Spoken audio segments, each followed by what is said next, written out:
En fait, à Saint-Barthélemy, quand on a sorti nos guitares, on faisait trop de bruit. Alors je ne sais plus comment on s'est retrouvé à aller frapper à la porte du centre social Saint-Gabriel, mais ils nous ont ouvert les portes et ils nous ont laissé faire du bruit. Voilà.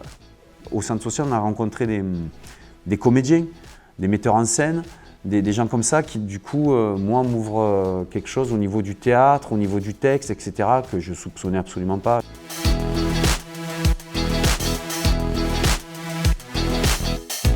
J'ai fait tout un tas de trucs en fait qui n'étaient pas forcément liés à la pratique musicale, qui m'ont vachement servi pour après. Je crois même que le Centre social Saint-Gabriel, ça a été une préparation à ce que j'allais être plus tard, mais sans le savoir, c'est ça qui est fou.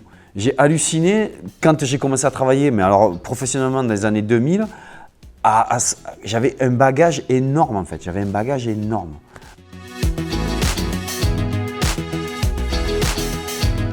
Ça m'a apporté, c'est vraiment une idée de l'ailleurs en fait.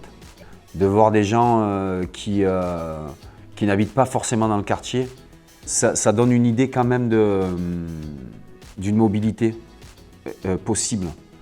Le truc, c'est de savoir que les choses sont possibles dans un centre social. C'est ça qu'il y a de fou. C'est que même si tu ne le fais pas, rien que de savoir que ça aurait été possible, c'est déjà énorme.